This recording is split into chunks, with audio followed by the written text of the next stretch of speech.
We'll go ahead and get started here. All right, this is the Zionsville Board of Parks and Recreation meeting for July 13th. And we're going to begin by calling the roll. Jill Pack. Here. John Wollenberg. Here. John Salowitz. Here. Sarah Moore. Here. Chris Barksdale. Here. Tim Cassidy. Here. All present and accounted for. All right, the next item is going to be the approval of the minutes from our June 8th meeting. Has everyone had a chance to take a look at the minutes? Yes. Does anyone have any questions or comments? Do we have a motion to approve the minutes as they are posted? So moved. Tim Cassidy makes a motion that we approve the minutes. We have a second. Second. Opac seconds. All in favor, say aye. Aye. All opposed? All right, the minutes pass unanimously. All right, the next item on the agenda is the public presentations and comments. And we were going to have Chris Bowles from Citywide Paving. Chris not in the room? Okay, we'll pass by that. Kim Storin not in the room. All right, we'll continue on then to staff reports. Now we have a unusual situation tonight. You probably have noticed that Jared is not here. He's out of town. And Mindy was going to pinch hit for him. She's not able to be here tonight either due to a last minute medical situation. So you're going to hear a lot from me tonight. Yes, let's do the Parks Foundation report. Thank you.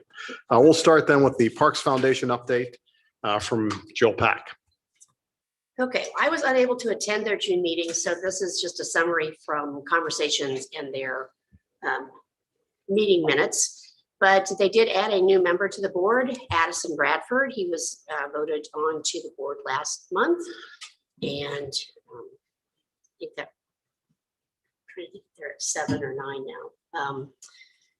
So that was one thing. The second was they are starting a quarterly newsletter this summer. Actually, the first edition came out today. It's called The Acorn.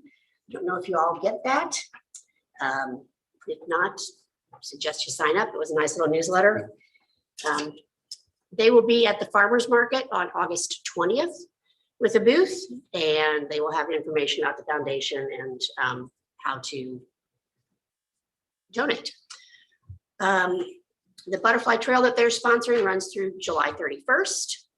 They've provided 5 scholarships for park summer camps over the summer. And they are working on applying for a grant from Duke Energy to convert some of the rough at the golf course to pollinator areas. And so that's currently what's on their kind of agenda. And that's all I've got. All right, and to just emphasize what Jill said, the Acorn, their quarterly newsletter, really is very well done and very nice. If you haven't seen it, certainly encourage everybody to check it out. And also, the scholarship program has begun, and the foundation is providing some scholarships to some people that want to participate in programs. We'll talk a little bit more about that as we go on in the meeting. So any questions for Jill about the Parks Foundation and what they're doing? Any comments you'd like her to take back to the foundation? All righty. Well, now we'll move on to the staff reports. And the superintendent report comes from Jared's extensive notes that he gave to me. So we'll just jump right in with that. A new 5-year master plan study is underway. The first public open house was held on June 29th. 46 people participated. The online survey has had 739 unique visitors with 278 surveys complete. The department will continue to advertise the community's chance to have their voice heard and steer the next 5 years of Zionsville parks. Now, the project website, interactive maps, and survey can be found at zionsvilleparksplan.com. The next public event will be August 6th at the Zionsville Farmers Market. We're developing a packet to bring to residents within Perry Township too, to make sure they too are represented in the study. And at this point, I would say that Jill and Tim are our representatives on that, taking care of that process, or our representatives. Do you guys have anything you want to add to what's happening with the 5-year plan? Comfortable with the way it's going and feel like we're getting to where we need to be? We've been through the first focus groups and the open house. So we'll look forward to hearing what came out of those. Tim? Yeah, ditto. Yeah, great open house. And REA is doing a great job moving it forward. And anybody can go on the online and see what other people have commented. So that's interesting to see comments online. Anybody can do that anytime. Okay. Right. The next item on the agenda is the Director of Recreation Services report. We've had 3,500 participants enjoying public programs in June, and the Zionsville Nature Center within the library had over 2,000 walk-ins in the month of June. Mulberry Fields hosted the first Great Backyard Camp Out. 18 campers enjoyed programming and camping under the stars. The second annual Barns and Brews program wrapped up. The annual partnership welcomes 21 plus guests to a lecture series joined by a local brewery. Over 4 events, 182 tickets were sold. And thank yous to the Zionsville Nature Center, the Indiana Wildlife Federation, and the Indiana Barn Association for speakers, Books and Brews, Indie Brew Bus, Moontown Brewery, and Traders Brewing for the beverages. Also, summer camps are well underway and will continue through the end of July. Over 300 camp spots were filled during spring registration, which is 100% of capacity. So we're happy to tell you about that. And also, the Parks Foundation provided scholarships for 5 campers. And they were able to provide scholarships to all the campers that applied for them. So it's good to see, that program begin to take shape with the Parks Foundation. We expect that to grow as time goes forward. All right, the next thing is the golf manager report, and Mike is out of town, oddly enough, so I will tell you about his report. The golf course opened for play on Saturday, June 11th for the season, and even though we're kind of behind the 8 ball here and starting late in the season, it was a very strong opening. The total rounds played 2,457 in June. That's about 136.5 a day. In the 19 days the course was opened, it generated 92% of last year's June revenue. So again, even though we started late, we are off to a good start on the golf course. And if you've been by there, it looks great. The cart paths are nice. And so far the feedback has been very good from the golfers. So we're happy to finally get that going. And I think the golfers are happy about that too. All right, the next thing is the report from our parks attorney, Amy Nooning. Amy? Thank you. I've worked closely with Tricia and Jared over the past month to get the agreements in shape to go out to the contractors on pickleball court and the rail trail winding and trailhead projects. Those have all gone out to the contractors. They are coming back in executed at this point. I think we have one, if not two, one back so far. And so we're gathering those along with the required certifications and certificates of insurance and other necessary documents. The other items that I've been involved in are all down here under new business. So I will hold off for now and contribute to those conversations. Okay. Any questions for Amy? Then we'll just move into the new business. The first thing under new business is the rail trail utility easement. And just to give you a little background on this, in 2021, the department received a request from Everstream to obtain an easement across the Big Four rail trail to directionally bore high-speed internet fiber to serve the high school. So Roger Burris was our attorney at the time. He started the work on this. He and Amy have collaborated since then, and they've been working with the utility to finalize the requested easement. So tonight we're going to get a little more from that on Amy and then consider making a motion to approve this easement. So Amy, why don't you tell us what we need to know? Sure. So in front of you tonight, you have 2 different documents related to this. One is a resolution that just authorizes the conveyance of this easement to Everstream. It's a pretty basic resolution, just indicating your authorization. There will be no charge. Oh, this one. Sure. Okay. Sure. There's not going to be a charge to Everstream for this easement.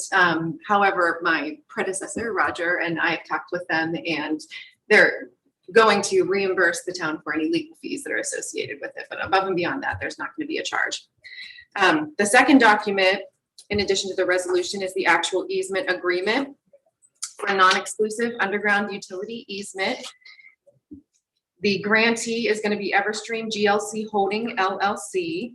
And this agreement lays out the responsibilities of the grantee, which particularly include the duty to engage in their work so as to minimally disrupt any of the grantor's property or any other projects that we have going on at the time. In addition, they are going to be responsible for fixing the property to the degree to get it back into the state that it was before they started their work. And I believe that those are all the main points there. So if you are so inclined, you could approve two documents. One, the resolution. And I don't think we have a number on this one, but I believe it would be resolution 2022-1. I Okay, don't think we have another resolution so far this year. So this would be resolution 2022-1 of the Town of Zionsville Board of Parks and Recreation, a resolution authorizing the conveyance of an easement. And then your second motion could be to authorize John to execute the agreement for non-exclusive underground utility easement with Everstream. And I do believe, I'm pointing to you, but I believe that we have a representative here tonight from Everstream. Pardon me? Almost. Almost? Almost. Not a representative. why don't you come on up to the microphone over here?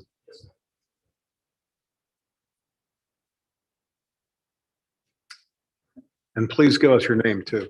My name is Jock Parker. I'm with OCM Engineering. We do the OSP design for Everstream. We're one of their contractors. Good evening, and thank you for allowing me to be here.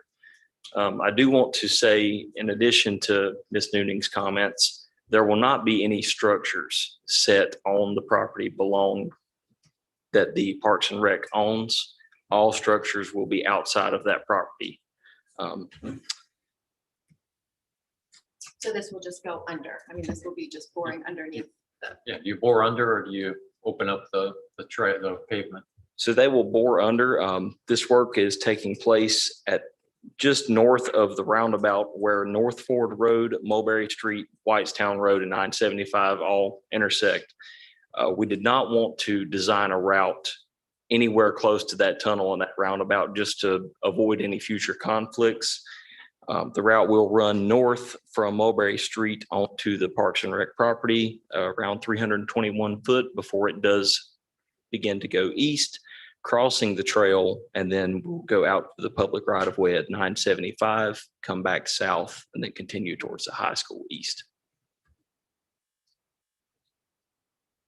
So the important thing to me to consider here is that A, it gets returned to the condition it was in before we started. Absolutely. And B, I think we need to consider too, that this is a high-speed internet fiber line to the high school. So this is, of community interest. And, I think that while we may have some disruption on the trail for a short amount of time, we are being good community partners by, working with the high school to allow this to happen. So does anybody else have any comments or any questions that? How long is the disruption on the trail? The work typically should be less than a week, depending on weather. It's only about 500 to 600 foot of work that's actually going to take place. Typically, a crew should be able to set up, get everything installed in a day, maybe a few additional days just for cleanup. Being there's no structure set, once they have the conduit in place, they can pull the fiber in outside of that property. So there should not be any direct impacts to the trail itself. When is it scheduled to start? We do not have it scheduled. We're still pending the approval and agreement approval. Would you coordinate that start date then with the superintendent, with Jared, to ensure that it doesn't impact any other initiatives the town If I has can, going on at that point? if somebody can provide me his contact information, I can leave mine with the board tonight. Be happy to do so. Sure. And then a question for you, Amy, what I said before about it being returned to the condition that it was in before they started, Yes, that is covered in this agreement and that is Work. covered in this agreement. Yes, yes. The easement agreement itself It says, grantee further agrees, all construction, reconstruction, operation, maintenance, removal, and any other activities which disturb the easement property will be coordinated with grantor so as to minimize any disruption to grantor's property. And grantee shall restore all that portion of the easement property disturbed as near as practical to its prior condition. Okay. What's the horizon on future maintenance for a line like this in terms of, at what point will they have to go back and My hopes is that they should not have to do any maintenance within the park's own property. Again, the two structures they'll access, there'll be one on the southwest corner near Ford Road and Whitestown Road. There's an additional structure that is about 400 foot north on the east side of South 975 East. That'll be the two access points if they need to do anything, and they can pull back through that conduit at a later date if need be. But unless somebody damages that conduit with another project, which I don't envision taking place anytime soon, there should not be any maintenance or any reason they need to go back. so maybe the resolution is kind of a single use type of thing? Is that? Yes, Okay. yeah. Yeah, any more questions or comments? Would anyone like to make a motion that we consider, what'd you call it, resolution 22-1? 2022-1. We can do it both in one vote, right? Yes. Okay, anybody like to make that motion? I'll make the motion. Sarah Moore makes the motion. Do we have a second? I second. Tim Cassidy seconds. Let's take a roll call vote. Jill Pack, Aye. John Wollenberg. Aye. Tim Cassidy, Aye. John Salowitz, Aye. Sarah Moore, Aye. Chris Barksdale. Aye. I say aye as well. So that carries unanimously. Thank you. Thank you very much. I'm going to pass out the few business cards I have with me, and Great. feel free to reach out to me through this process if need be. Great. Thank you. Thank you. Your kids, they need that high-speed internet. Stream the movies, whatever they do. Jock, you can give those to Amy before you go. Thank you. Yes, sir. Was any of this related to the ARPA funds that are out, or the connectivity funds that are out right now? Ma'am? Was any of this related to the connectivity funds that have been made available that Boone County is taking advantage of? Do you know? I'm not familiar if that is, Okay. if they are related. I'm sorry. All right. This I would has just been- love to know. This has been cooking for the last 15 months. So this is Okay. kind of. Well, they've had the funds for a little bit and they're Okay. finding ways Yeah. to make it happen. All right, next item on the agenda. And this is going to take some thinking about. The declaration of deed restriction for Overly Warman Park. And I'm going to go ahead and give us a little background here and then Amy can explain it. In 2019, the Zionsville Parks and Recreation Department was awarded a $200,000 Land Water Conservation Fund grant administered by the DNR. This grant provided partial funding for several items at the park, including the fishing piers, parking lot, playground, and mountain bike trails. One requirement of the LWCF program is that the project sites be dedicated to outdoor recreation in perpetuity. Now, at the time of the application in 2019, the board did not yet own all of the parcels of Overly Warman Park. So the request tonight would be to take a look at a new deed for all parcels of Overly Warman and add the LWCF outdoor recreation language to satisfy the requirements of the grant. So why don't we address that first, Amy, and then we can talk about the NDOT thing Okay. afterwards. Okay, well, that's a good introduction to this. I mean, that covers the history there. Jared has been approached, he's been in close contact with the DNR in connection with closing out this grant. And they had identified to him that because the park board now owns the entirety of Overly Warman, the restriction needs to be placed on the entirety of Overly Warman.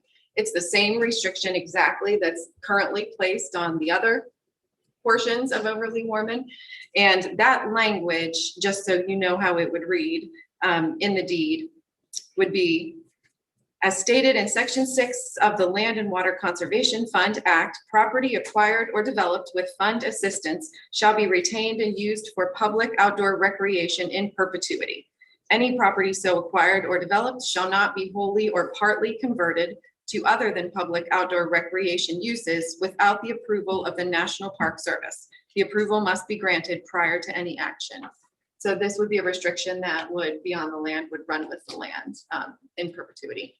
Okay, and another part of this is that the Department of Transportation is actively engaged in a study right now along the I-465, 865 corridor. And they say that Overly Warman Park could potentially be affected by future highway improvement and expansion. So this new deed for Overly Warman Park would feature an exhibit identifying this potential take, which would be basically the corner that includes part of the Frisbee Golf Course. And the department would work with NDOT to minimize the impact to the park and uphold the responsibilities of the LWCF program. So the way I see this, Amy, this is us deeding the property such that the Department of Transportation and the DNR will work out the details of that eventuality when they expand the highway. Is that correct? That's what we would hope. I mean, we would hope at that point that they would work together to try to minimize any impact, that would be had on this restricted Okay. land. In our deed right now, the best we can do is to just identify that this expansion is planned. I mean, we don't have any particular boundaries for the expansion yet. We have a very early iteration, a drawing from, I think, February, which was just kind of very general. Those boundaries may change. So we're not able to say, this amount of acreage or in this particular area will be taken. It may be taken, and we're just going to note that in the deed, and we're going to attach an exhibit and say this is the most recent iteration of that potential taking. And theoretically, some future park board can redesign the Frisbee Golf Course. So we could still have a full course, just be a different layout. Perhaps.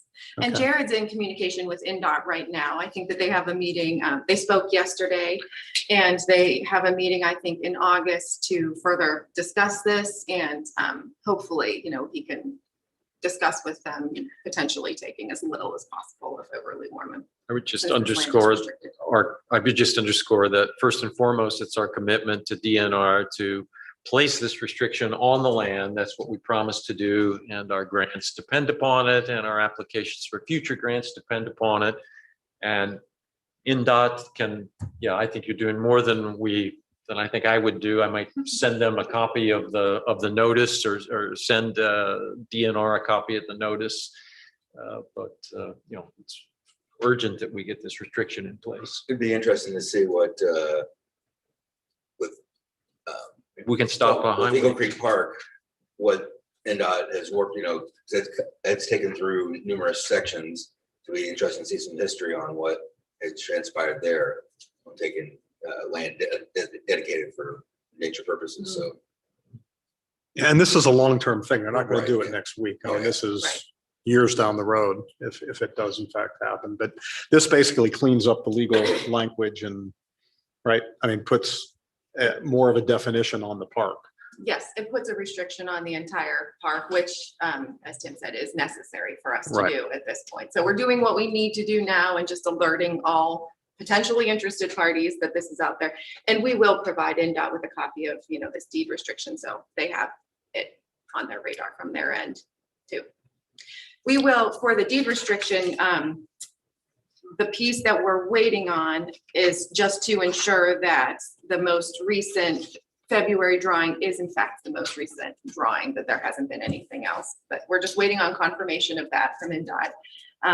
But that will be our second exhibit. Our first exhibit for the deed restriction is just going to be a drawing with an outline of the entire Overly Warman Park. So we do not need to get a legal description and meets and bounds description, which is good. So we can just do that.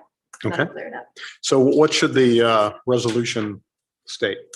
I think you could, if you are inclined, vote to approve John to execute a second amended declaration of special restriction over all the land in Overly Warman Park. Would anybody like to make that? I'll make that motion. Okay, we have that motion from John Salowitz. Do we have a second? I'll second. Chris Barksdale seconds. Let's take a roll call vote. Jill Pack, Aye. John Wallenberg. Aye. Tim Cassidy, Aye. John Salowitz, Aye. Sarah Moore, Aye. Chris Barksdale. Aye. I say aye as well, making that unanimous. Thank you. All right, now the next item on the agenda is the Carpenter Nature Preserve bond. And I have a long lead in here. We do have Becca Zakowski from Crow Financial here to help us out. If you want to make your way to the podium while I read this, we can go ahead and get started discussing this bond. So as everyone knows, in 2021, Jim and Nancy Carpenter became the owners of the former Wolf Run Golf Course with a vision to transform it into a nature preserve and public park. The park board at that time entered a letter of intent with the Carpenters and began to share in that vision. So earlier this year, a public master plan was created and shared with the park board, town council, and community. At that time, it was agreed upon that this would become a legacy project, meaning it would take a long time and be built in stages for the Parks Department. And the first step necessary was to move forward with securing the land as owned by the town. This will allow the Parks Department to apply for additional grant funding and partner with the Parks Foundation and public-private fundraising campaigns. So we began working with Crow Consulting and Ice Miller Legal Counsel to understand the park board's bonding capacity and create a bond to secure the preserve. So tonight, as part of that process, the department would like the board to consider issuing a declaratory resolution to issue the bonds to purchase the Carpenter Nature Preserve. This is one of the first steps of bond issuance, and if it passes tonight, a public hearing will be held next month at our Parks Board meeting. The bond will be issued at $5,300,000. That will give us $5 million to work with, plus $300,000 in interest payments that we would have to make. So just a little further background, if I may. Thank you for your patience, Becca. The Parks Board's 2007 bond has fallen off the tax roll. That has been repaid. This bond was only issued in Eagle Township as it was prior to the reorganization. The Park Board issued two bonds in 2019, a $4.5 million bond for Overly Warm Park and a $4.8 million bond for the Big Four Rail Trail expansion projects. Now, prior to this bond, the Park Board had $13.5 million left in bonding capacity, meaning if approved, the Park Board would still have about $8 million remaining in bonding capacity for future park projects. That number will continue to increase as we pay down existing bonds each month and the town's assessed value grows. The bond description includes the acquisition of the Carpenter Nature Preserve. Any additional funds will be utilized for development and construction. The timeline for issuing this is early October. This requires approval by town council. The ordinance to issue the bonds will be introduced at the August 1st town council meeting with a second reading at the town council on August 15th. So, do I want to get into the declaratory resolution or do we want to hear from Becca first? Why don't we hear from Becca first? Sure. Why don't you go ahead and tell us what's involved here and why it's important that we act on this tonight? Yes. So Becca Zakowski with Crow. We are the municipal advisor for the town. So we've helped the town issue the 2019 bonds and kind of been involved with other debt issuances that the town has issued in the past. So tonight, you are authorizing or at your public hearing and the town council will authorize the issuance of a municipal tax exempt bond. During that process, we will be preparing an offering statement with help of the town, which we will post for investors to review, which will give a description of the bond, the security, the use of the proceeds, and will allow the investors to learn a little bit of the town. We'll post that eventually and we'll go and sell the bonds where we'll get the interest rate on the bonds and close. And then the town will receive proceeds from that sale to use those then to purchase the land. And then I think $500,000 was for construction documents and other uses. So that's kind of an overview of what we do and in help getting to that point. Happy to answer any questions related to debt capacity or anything about the bond. I think it's important that we all know what the interest rate's going to be. Interest rates are going up, but we would be locking this in for the length of the bond. Yes, so we're anticipated to actually go out to market and hold a bond sale the week of September 19th. So we won't actually know the interest rate until that point in time. I believe your resolution will have a max interest rate of 5%. So that's really setting the max that we would get. And that we'll work with the town and provide updates on the municipal market. But right now, really that September 19th week is when we'd be able to identify the interest rate on the bond. And really that can be flexible if we need to push because interest rates look like they're kind of volatile that week. Really that can be flexible based on when proceeds are needed to move forward with the purchase. So how did you come up with the 5%? Is that near what you're finding right now in the municipal bonds market? So that's kind of what we use as a baseline for, our max rate when building a finance scenario. Rates are lower than that right now, but that's kind of our high point and typically what we use. So what do you think it's going to be? Don't think I have that written down. I can provide you a finance scenario that's more representative of what we think pricing would look like. Right now, I just have our max scenario, but we Yeah, I can think definitely that's- provide that. That's helpful. I'd like to know what other municipalities Yep. who are going out for bonds right now, maybe the last couple of months, what they've received Yep. as far as rates, because that all matters. And so the par amount, the max par amount in your resolution is 5.3 million. So that 5 million of that would be used for the project. And then the other $300,000 is used for cost of issuance. So paying professional fees and then capitalized interest period. We capitalize interest for the first interest payment because we don't currently have a tax rate in place to make that debt service payment. So when will this actually go into effect? When do taxpayers pay on it and when will we collect on it? Yes, so we would budget for a debt service payment beginning 2023. So January 1? They would, yes, yeah, Okay. the tax rate would be effective January 1. Okay. And then we would collect June 30, basically? Yep, June and December. Okay.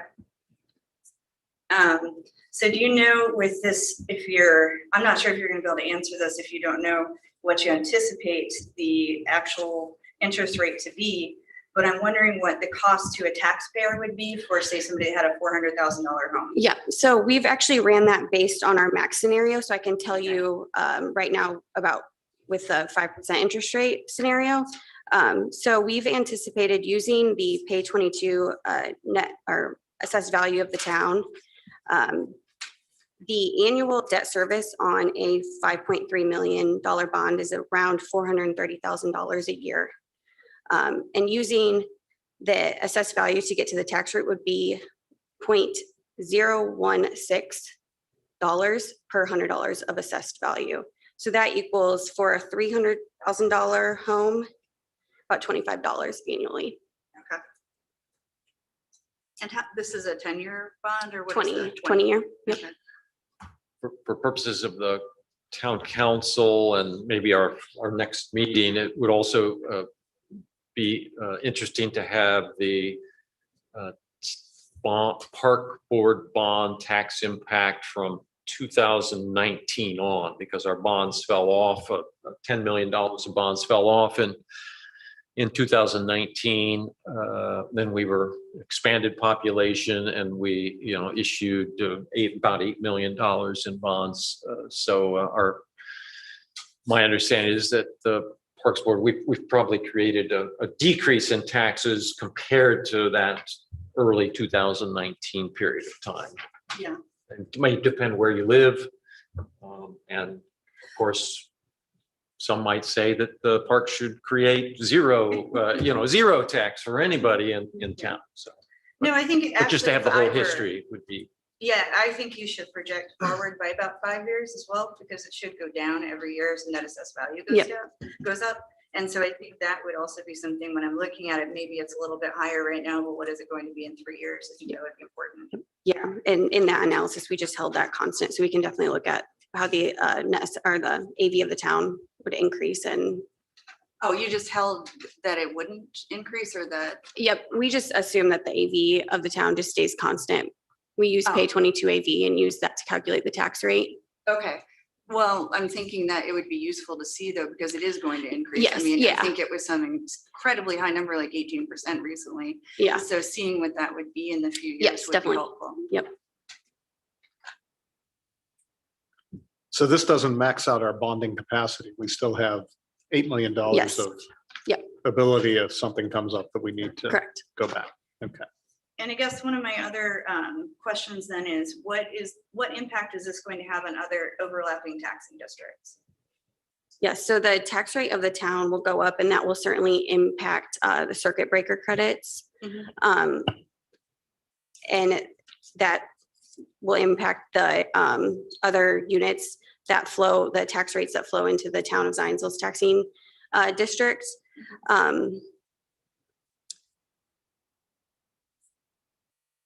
And I'm trying to, so it really wouldn't have any other impact on the other taxing units other than really just that circuit breaker credit calculation. And we can provide more information on that as Okay. well. Yeah, generally it will if we do have some, entities that are at their max and hitting that circuit breaker, then Yeah. there's less funds available. I represent one of those overlapping Okay. taxing districts, and it's really important for me to know what that impact would Yep. be.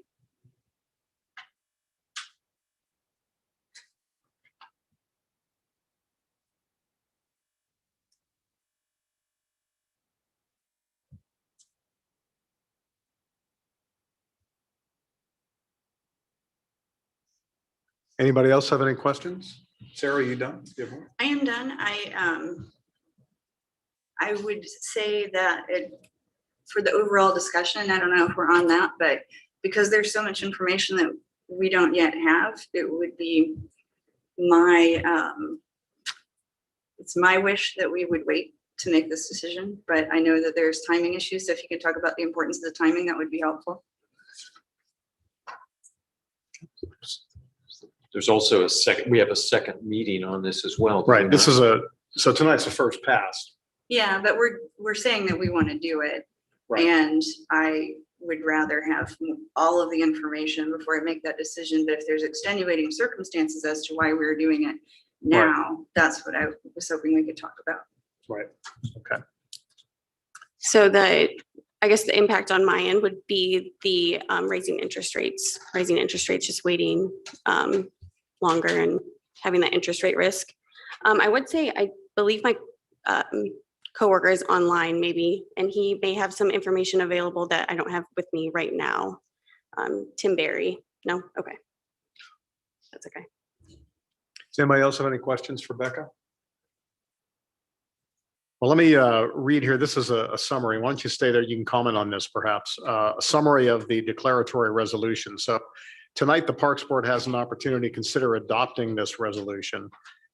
Again, when we meet in August, we will conduct the necessary public hearings and consider this again, confirming the findings in the resolution that is before the board this evening, as well as the appropriation and bond resolutions. The purpose for the resolution before the board this evening is for the board to preliminarily find it's necessary and will be out of public utility and benefit to complete the project and land acquisition. The estimated cost of the project is an amount not to exceed $5,300,000 to be funded by the issuance of bonds in the amount not to exceed $5,300,000. The bond shall be payable from the special benefits tax on all property in the district. The bonds will mature semi-annually on January 15th and July 15th over a term extending no later than January 15th, 2042, and will bear interest rates not to exceed 5% per annum, the actual rate of the rates, again, to be determined by bidding. The bond parameters will all be included in the bond resolution that will be before the board in August and after the August board and council approvals. The town's professionals will walk the board through the bond sale and eventual closing, which, as Becca said, is expected to occur in October. So if you want to make sure that I'm on the right track, that I'm understanding. So we're preliminarily approving this tonight. We can at next month's meeting, we can change our minds and not proceed. But I- this is just the yep. first step. I believe so. I would leave that up to bond council, but would believe so. I believe so also, but I would check with the bond council Okay. just to be sure. But this is a preliminary determination at this point. There are, multiple steps in between now and even your next meeting that would need to go in front of the council. Right. Public hearings will need to be held by both bodies. And then at your August 10th meeting, you would conduct the public hearing on the declaratory resolution. You would conduct a public hearing on an additional appropriation. And then after those public hearings, if you so would decide to move forward, you would adopt the confirmatory resolution, adopt an appropriation resolution, and adopt a bond resolution. Okay. So that would be more of a And final decision. in addition to what Amy just said, there will be postings made in local media. So there'll be plenty of public notice for our public hearing next month. And so we should give everyone a chance to weigh in if they care to weigh in on this one way or the other. So again, any more questions for Amy or for Becca? It's a question for you, but we know the grant deadline that we're trying to achieve this with. Yeah. Is August 1st. Yes.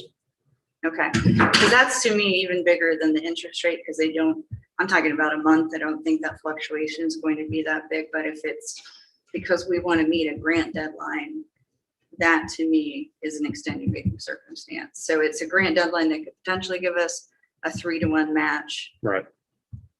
to do this. Okay. Yes.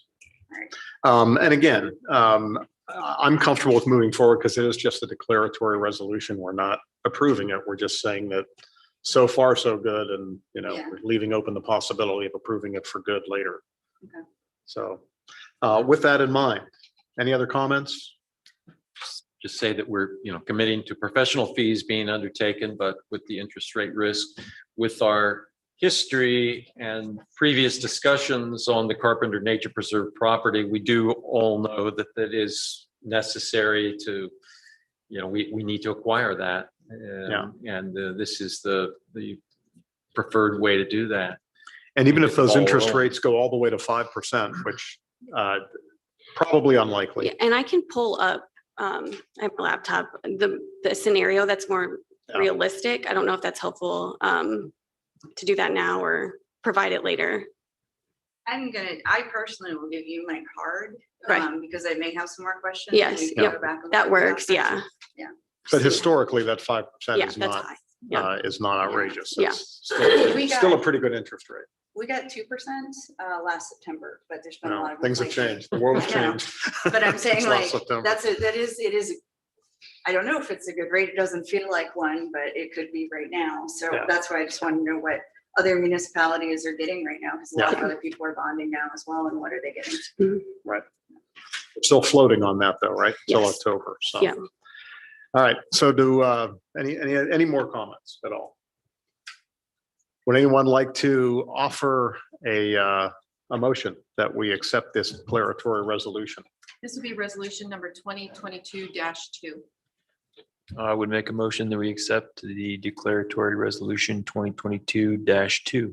All right. John Wollenberg makes a motion. Do we have a second? I'll second. John Salowitz seconds. Let's take a roll call vote. Jill Pack, Aye. John Wollenberg. Aye. Tim Cassidy, Aye. John Salowitz, Aye. Sarah Moore, Abstain. Chris Barksdale. Aye. I say aye as well. So the motion carries with 6 aye votes and 1 abstention. All right.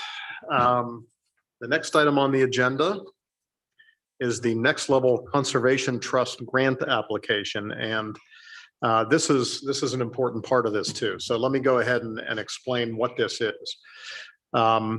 So to maximize our impact and stretch local funding as far as we can, the department is working with REA, and we've developed an application for the Next Level Conservation Trust grant.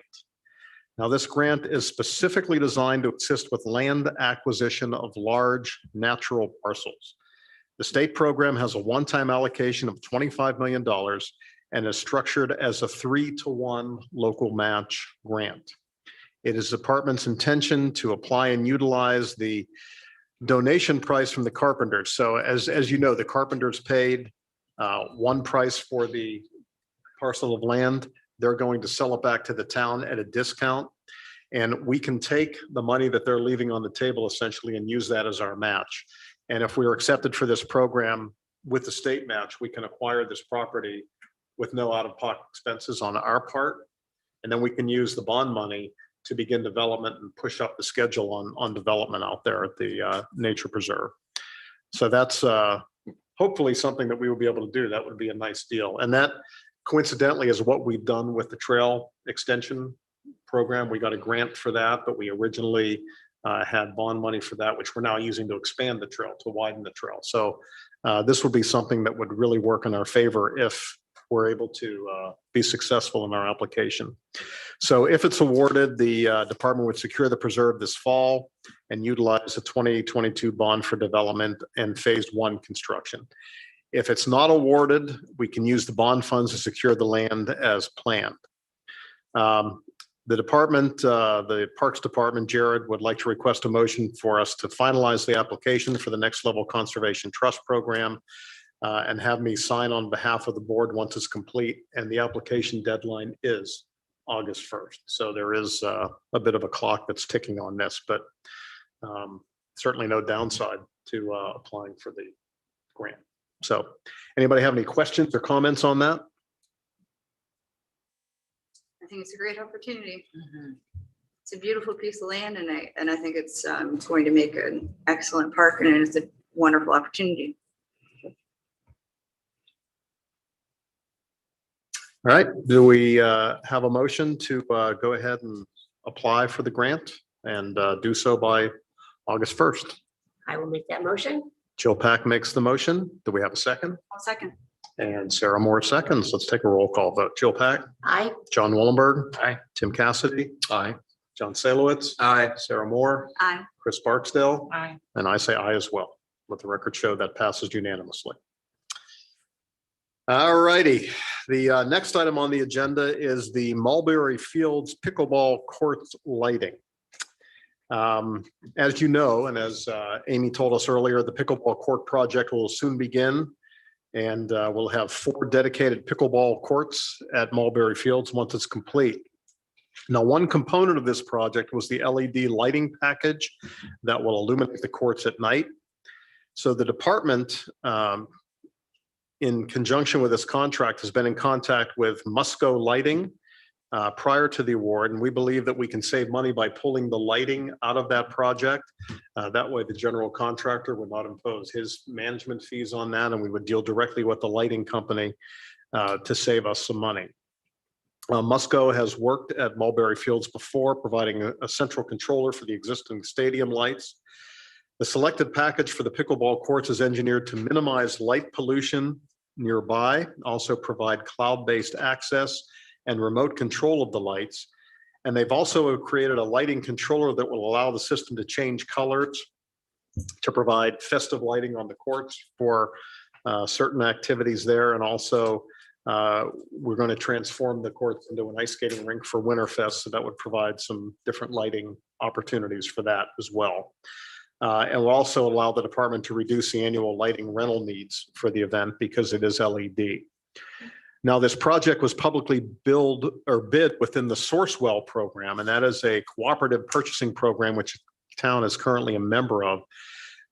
So maybe, Amy, did you have a chance to look into this? Not too much, just a little bit to their website, but I'm relatively familiar with the public purchasing cooperative programs, not necessarily this one, Okay. but.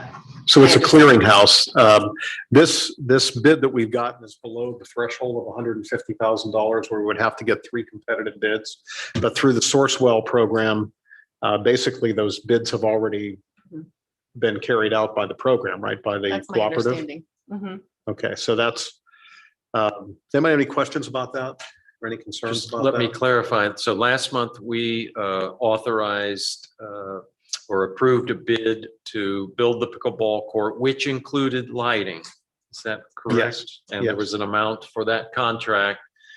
And so that contract is about to be signed or maybe, but it will be, we will back out no less than the amount of this contract. So anyway, Yes, back out we're the not lighting. out, we're net saving rather than. How much are we net saving? you We remember don't the know amount? yet. We'll have to negotiate with the awarded contract with JVM for that change order credit and then see what that looks like compared with. What was their line item for lighting? Do you remember? The Mulberry, the pickleball courts were, it was a lump sum, so we wouldn't have, I don't think we had a unit cost for lighting in that one. So that's where we'll have to do some negotiation. We have that spec light that we can look at some industry standard cost to begin those negotiations.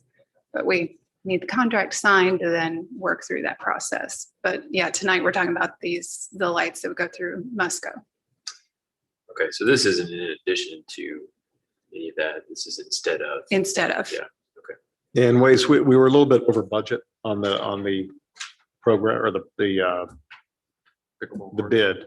So we're trying to figure out a way to make it more So- palatable. This will may bring it down a little bit with. Bring down the price a little bit. Now, the package would include, let's see, 4 LED sports court towers, a control system, and that variable lighting package that I talked about with the colors. The package as bid right now is $125,284. So if we do want to approve this tonight, we would do it contingent upon, first of all, JBM working with us on that, and allowing us to do this, and also contingent upon it actually providing a cost savings that's worth our while. So, and legal review as well. So, there are still issues to be resolved here, but this is something we can do to perhaps save ourselves a few dollars on this project. Yeah. Is that a good explanation? Yeah, yeah. And this would be usable for Winterfest. Oh, absolutely. Yeah. Yeah. The You have red the and green lights, it sounds like, or blue. the idea is for the ice skating rink to be placed on the pickleball Yeah. courts in the future, so we can have a bigger rink. I just know like Have last ice year with dancing.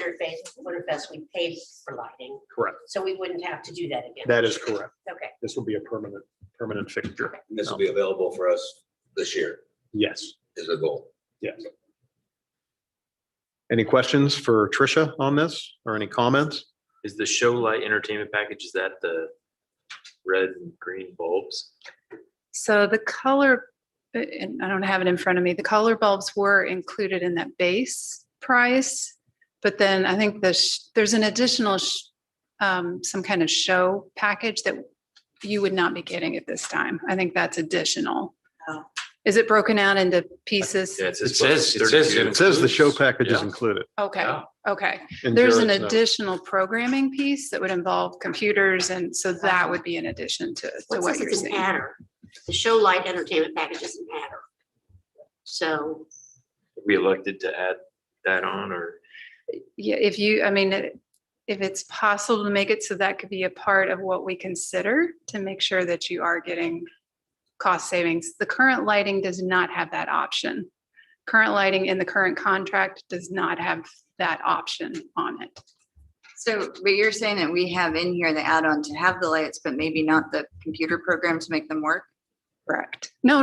The lights work. You just can't program to dance, the lights to dance. Does that Okay, make but they sense? might be red and green, should. we Yes, want them to. they will be, Okay. it's just a solid color. You just control whether it's a solid color. Yeah, That but they additional could be package. different colors, so we could have red and green. You could, Yes. yes, because there are 4 of them. So yeah. and the 125,000 includes that adder of the. It does show light. include So it does It include does. that ad. That Okay. total does, yeah. And we haven't really we drilled use- down with them yet to see if there's other cost savings we can find. or we could also just approve the 92 or whatever. Without the I'd say dancing lights. provided we save no less than the amount of the proposed Musco contract from the JBM contract, then we authorize John and Jared to go forward with the Musco contract. Yeah. We're over budget anyway, right?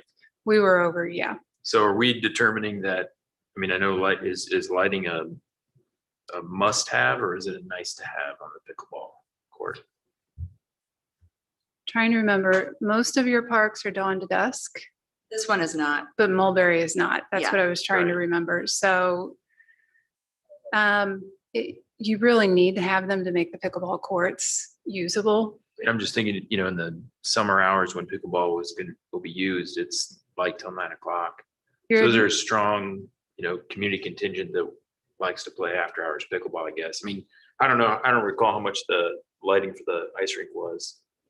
And I so don't that's remember a- either. Yeah, that's a- that's your that's a- savings. Yeah, it's a recurring savings. I get Yeah. that, but gosh, for 125,000, that, Well, there's other, we get rentals of that, don't we? And Yeah. that might be in the fall for fall sports, and lighting might be helpful for that.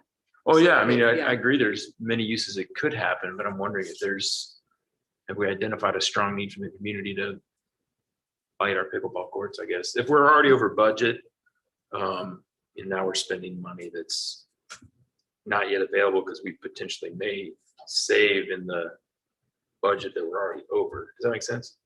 But this is not an addition to that. This No, I would know, be- I know. Yeah. But we're over budget. So if we take out the lighting, we're gonna save, but then we're gonna re-spend over here. Yeah, Is that still gonna make us over budget ultimately? we are hoping to see a benefit, a cost benefit to the project by doing a direct buy from Yeah. the supplier instead of going through the contractor and having their add-on. However, we're not quite matching apples to apples because the current lighting plan is sports court lights for the pickleball, which can be used, for Winterfest. They just don't have the lights, the colored lights in them. So we're hoping the direct buy will help us get some cost savings. Will that be enough to make up that difference in what we had over budget? We're not sure yet. And will that be enough that you can afford these, that you're having these add-ons at the same cost as what we have now? Yeah. We don't know yet. I guess I'm not comfortable making a decision on purchasing lights without knowing if our lighting savings by backing that out brings us back to within the budget. If it does, then great, we can make a decision on that, in my opinion. Yeah. But We're not backing out of lighting. Lighting's No. staying, that's it, right? So there's no movement, I think there's no movement to remove lighting. It's just to get a better buy. from Well, going and direct, basically. what we could do, if this makes some sense, because the way the process works with contracts is we issue a proposal request. And we go through those negotiations with the contractor to find out what those savings are. It's, you haven't accepted it. I mean, it's when we come to the board every, month with those changes. Once you accept it, then we issue a change order. Then it's a change to the contract. So we could pursue, if you are okay with this, we could pursue that negotiation with JBM, see what those cost savings are so you can directly compare what you have in front of you. So the question is, do we want to pass a resolution contingent upon saving money from the original contract? because right now the JBM includes the lighting. Yeah. So we have to propose, hey, JBM, what if we take out lighting? What savings can we get plus the change order fee that's required because we're over budget? Then if we get that number, So it's basically, Then you we're can negotiating show what that we that could identify. credit would be, but we're taking work away from JBM, Yeah, out of yeah. their contract. So what's the credit for that work? I get it. And then we use that pot to direct buy instead of going through the contractor. So what we're approving tonight, if we approve it, is giving Jared the opportunity to try to find Ask- savings. Ask that question. Ask the question, try to find the savings. Yeah. And if he can't, then we don't do it. Yep. We stick with the original contract. Is everybody comfortable with that? Any more? Oh, yeah, I comments think or- it makes sense to ask a question for sure. Yeah. Any more comments? Or- Have we looked into if there are any grants available? I know there's probably not a long time frame, but I know the Department of Energy just put some information out about new grants. Did not read them, could have nothing to do with this, but just curious. Know that Jared had looked at another grant and I can't remember if it was specific to, I think it was for Mulberry Fields, but he could tell you better about those grants that he's looked at. There was one, I think, that he had actually applied for that you didn't get. Okay. Does anybody want to make a resolution that we consider what we can do with the lighting by backing it out of the original contract and entering into a new contract with Musco Lighting? Well, is that really the resolution, or is it just to have Jared ask the question of JBM?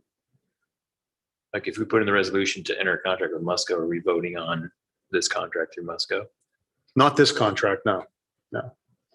So, Amy, can we pass a resolution just to ask the question? And we're not approving a contract. That would have to come Yes. later. Yes, that's Okay. fine. Yes, you Okay. you can pass a resolution just to investigate and have Tricia and Jared ask the question to analyze what the cost savings would be to take it out of your Okay. existing contract. Okay. Yeah, you can leave it at that. So we would have to come back and vote on it again Yes. if we choose to do it. And Yes. does that give us enough time to get this all done before Winterfest? Again, I want to say yes, but as we all know, supply chain, I don't know the exact timeframe for lighting right now. You should have so the date is October, I believe it's October 15th. It's somewhere in the middle of October that we have asked for this work to be done. I think all we could do though is just, I move that we have our superintendent request JBM to provide us a sort of a negative bid for taking out lighting from our current contract or soon to be current contract. Second. All right, the motion has been proposed by Tim Cassidy, seconded by John Willenberg. Let's take a vote. Jill Pack, Aye. John Willenberg. Aye. Tim Cassidy, Aye. John Salowitz. Aye. Sarah Moore, Aye. Chris Barksdale. Aye. I say aye as well. So that passes unanimously. All right, very quickly here, there's an extra item that's not on the agenda, but this has to do with the shelter reservation policy. We're proposing changes, including adding the Heritage Trail Park Shelter and 2 Overly Warman Park shelters to the program.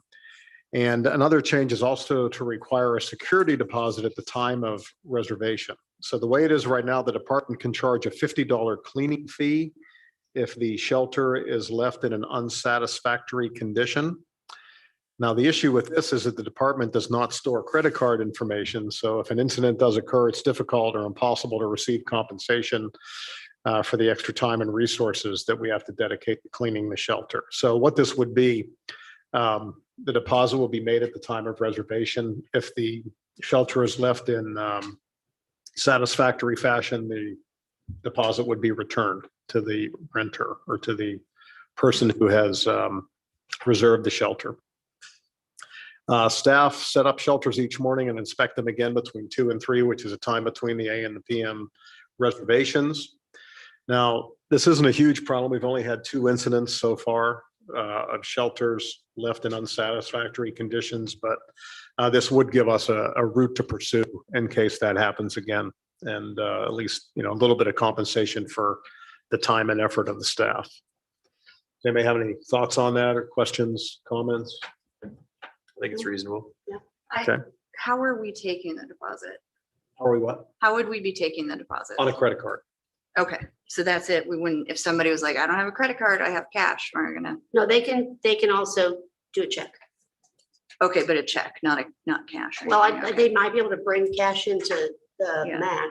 Well, I am gonna tell you, like, and maybe you know more about Amy, like something that could happen with this, but I've been a part of an organization before that took deposits, and if you cannot give it back, like somehow somebody left cash and we couldn't find them, and you can't give it back, you have to give that to the state, which then becomes kind of a difficult process. So I would just want to make sure we've thought through that, because taking a deposit is, because of that requirement to give it to the state, which is like an unclaimed funds thing, it can be a mess. And I just want to make sure that we have that all thought about.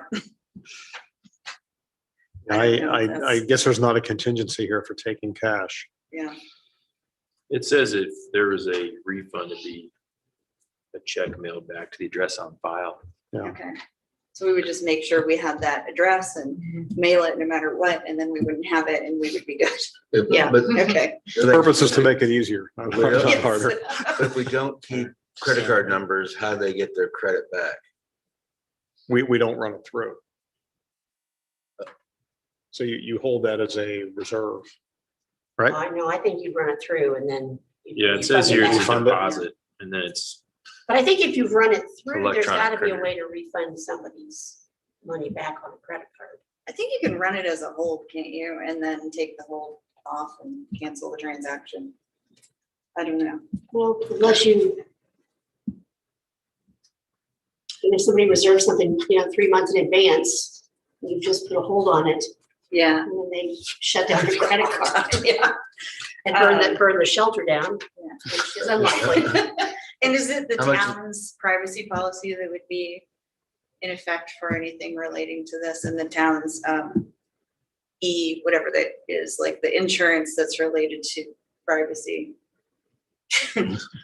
Yes, I would think so. I mean, I think that this Cybersecurity, is a that's, good, yeah. yeah, the cybersecurity and everything. I think that this is a good conversation to have with the finance department to make sure that they have some procedure in place for handling, these kind of deposits. They probably already do with regard to other deposits, and so this Yeah. would be covered by that policy, but this is a good conversation I would suggest we have with the finance Okay. department to add this in too. I think we should- So what's everybody's thoughts? Do we want to I think we proceed should with find- this I think tonight we or should want to find wait? some information out? I mean, it's not like we're not, like you said, we've had 2 incidences. I mean, and how much is the deposit you said? $50. 50. Yeah, we think we need to check a few things and then, if I we mean, vote next month and it's fine. I mean, I disagree. I think, it's a $50 deposit. I don't think that's unreasonable for somebody to rent a shelter. And I think our town finance department is equipped to take deposits and take money currently. So I think we should trust that this is not going to be mismanaged. I mean, if Is as a there- parks department, we're in agreement that a $50 deposit is required, the logistics of that can be handled by the department that does that, in my opinion. So I'm in favor of it. Would we then, Amy, say we have a reasonable amount of certainty that the town cybersecurity policy would cover what the parks would be taking in? I would think so. I mean, I would think that the cybersecurity policy would cover everything, but we can definitely ask that question Okay. of the town's insurance.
I say we vote. I'd be willing to vote. Yeah, we can vote. Okay, do we have anybody willing to make a resolution that we accept the new shelter reservation policy, including a $50 deposit? I will make that resolution that the new shelter reservation policy be accepted. John Wallenberg makes the motion. Do we have a second? Second. Chris Barksdale seconds. All right, let's take a roll call. Can we make the motion subject to us being covered by the cybersecurity policy? Don't we take cards for the dog park and for Memorial We do, donations? well, We we do. do. Just So- goes to the back. I mean, We do. there's no reason to believe that we now can't Okay. take a card for something else within the department, I guess. So we good with the motion as it stands? Okay, Yes. let's take a vote. Jill Pack, Aye. John Wallenberg. Aye. Tim Cassidy, Aye. John Salowitz, Nay. Sarah Moore, Aye. Chris Barksdale. Aye. I say aye as well. The motion passes 6-1. All right, the next item is memorial donations, and we have 3 this month. One for a memorial bench at Creekside Nature Park, one for a memorial bench within Stark Park, and one for a tree along the rail trail. Is there any reason why we should not go ahead and accept these memorial donations? Ready for a motion? Hmm? We need a motion. Yeah, so do we have a motion to? I would accept make the those? motion that we accept the 3 memorial donations. Okay, John Wallenberg makes a motion. Do we have a second? I'll second. Sarah Moore seconds. All in favor, say aye. Aye. All opposed? All right, passes unanimously. All right, now we're going to move on to old business. And this is something we're all really interested in, Overly Warman Park. Jared and Tricia, why don't you come on up and you can take part in this. Tricia and Jared have been meeting with the contractor to finish up the project, open up the western half of the park, which has been a point of consternation for a lot of people. The contractor is now telling us that they will have all the resources on site to finish the majority of the project by Saturday. This includes final grading, temporary seating, new signs being put up. A few items, including permanent plantings, are going to have to continue later through the fall. And also, it's going to be hard to grow grass right now, so we might have to reseed as we get into the fall. And we are hoping to be able to announce an opening date for the playground and the disc golf course next week. That is the hope right now. I will say that I was down there today. There was a larger contingent of people working on things. It is awfully dirty. I mean, the soil is awfully dry, and it is spread around, and it's not really ready for prime time yet, but there is progress that's been made. So do you have anything to add to what's happening there and what's going on? No, I think that's a good summary. And we've given them a list. It's about a 3-page list of things that still need to be done out there. So it includes all those things that you're seeing, like cleaning up the pathways and the asphalt, and getting those things done that we need by this weekend. They're having a little bit of trouble getting materials. Sounds like they have found concrete, but they're still having issues with asphalt. And there's some patching that needs to be done. And the signs don't have confirmation that they'll have those fabricated to install them. It won't take long to install them, but they're not fabricated yet. Yeah, and we do have a large contingency that we're holding back. So we're not going to make the final payment until everything's done. We're not even at the punch list point yet with them. No. So we do have funds that we are able to hold back. So we have a carrot hanging out there for them to finish. Are they doing the, oh, sorry. I was gonna say, are they also doing the grading around the Spiral Mountain as well? Or is this mostly all on the west? No, they're intending to complete all of that topsoil. They have a lot of the topsoil down, but they still need to do a lot of cleaning. There's, some rocks and limbs and stuff that they need to get out of it. And they've been making progress on that too. But they will need to stabilize it. That's a requirement. We have to stabilize that dirt so that it's not blowing around like you see right now. And my feeling is that, we can all sit here and argue over what should have happened 2 months ago and all that, but, we are where we are. And I think that there seems to be a sincere desire on their part to move forward and get this finished as soon as they can. But like everybody else, I take them at their word that they're struggling with supply chain issues and employee issues and all that, just like everybody else is. So Was the list well received, or were there any points of contention on that, or? No, they pretty much agree with everything Okay, that good. they've got on there. Yeah, it really is a material, supply issue, but then also laborers, just getting laborers out there. So yeah, they're pretty much in agreement with where we are. Well, that's good. Yeah. And the contingencies are held back. There's a substantial amount going their way under claims later tonight, but the Yes. contingencies are in addition, or if those get paid, we still have a big amount to cover us on any sort of punch list that we might come up with. So there's a 10% retainage on the contract that's held back. So each bill that they give us, we hold back 10%. But each pay app that's submitted we review it to make sure if we were, worst case scenario to have to go find another contractor to finish the work, we have the money available to do that. So that's the amounts that we're approving are just for the work that's complete. You're the wrong person to ask for this. If there's a claim on our list for $100,000, is that gross or net of the retention, the 10% retention? You know? So it's outside of that 10% retention. So they'll give me the pay app for the amount of work that's complete. And then in the pay app, it shows the 10% taken out. So that's cumulative, that's kept for the entire project until we have given them substantial completion and gotten all the certifications that we need before we certify final payment. That's when the retainage is released. so if they've asked for 110, then we'll see a claim for about 100 Exactly. on our claims list. Yeah. Okay. Thank you. And now's, a time we can add this. Same is true with the golf course. You probably notice on the claims list, there are 2 payments for the golf course. One is the payment that they're due for finishing the project. The other is what we're holding back to make sure that we can get through the punch list. We're not at a punch list point with them either. They were going to come here and speak with us tonight, but we got them on the claims register for this month. So everybody's happy. They're going to get some payment and then the final payment when the project is done to our satisfaction. So. And the golf course, they do have their punch list. Yeah. All right. And then the Southern Rail Trail, permanent seating is supposed to begin this week and wrap next week. And there's a final patch, if you've been down to the southern end of the trail there, that they're going to have to finish. And also the trail was damaged a bit as it enters Fonterra because of the construction, and they are on board to do that, right? They ordered the material, but it's going to take a little while to get the material. Is that? Yeah, it's the same thing. They're having some issues with that asphalt, but yeah, that concrete sidewalk, the Fonterra trail, all that will be replaced where there's been damage done to it. There's a couple sections of the trail that have shown a little bit of failure on the edges. They'll replace those too. Okay. Anybody have anything they want to say about the Overly Warman or the Southern Rail Trail? And I may have missed talking about this because I didn't want our guest to have to stay any longer than necessary, so I was giving her my information.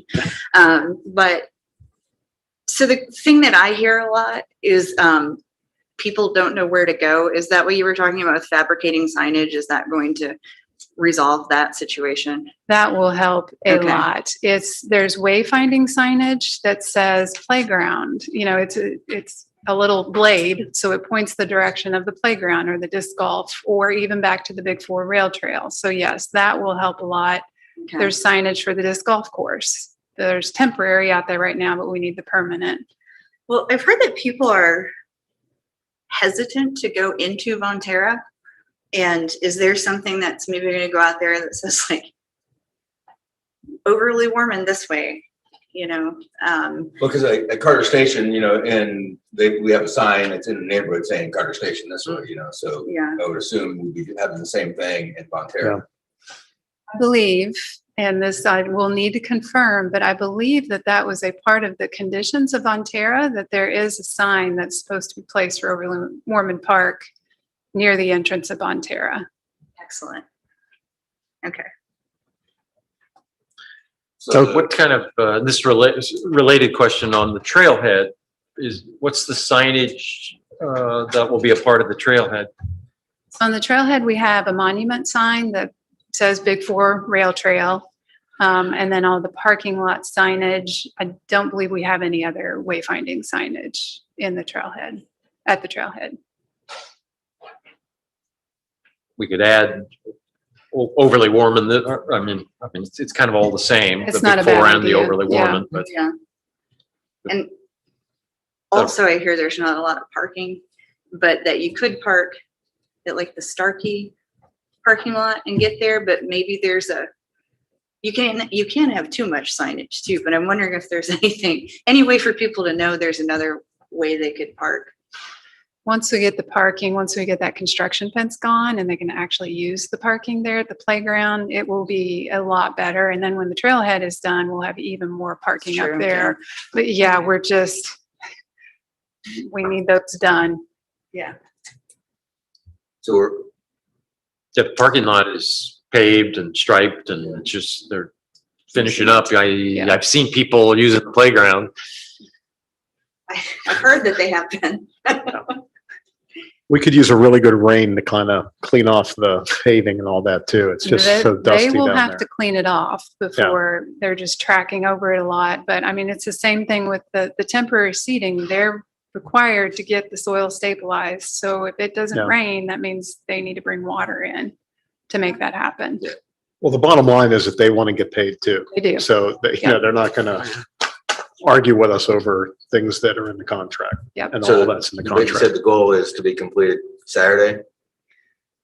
So there's some planting that won't happen until the fall. So the reforestation in the prairie. So you're going to see a lot of just temporary. Again, the asphalt, I checked again today, they still don't have a source for that. So I'm less confident about the asphalt.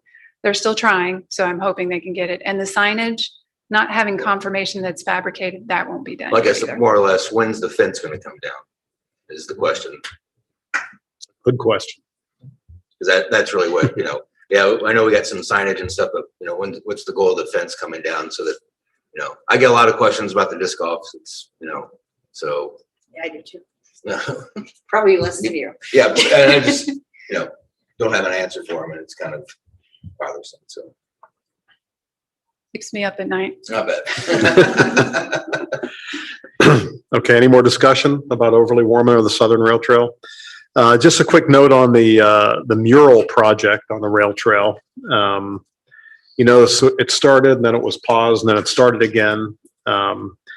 That's because there was an issue with the paint bonding to the cement, so it had to be sandblasted. The Mulberry Tunnel is being sandblasted this week.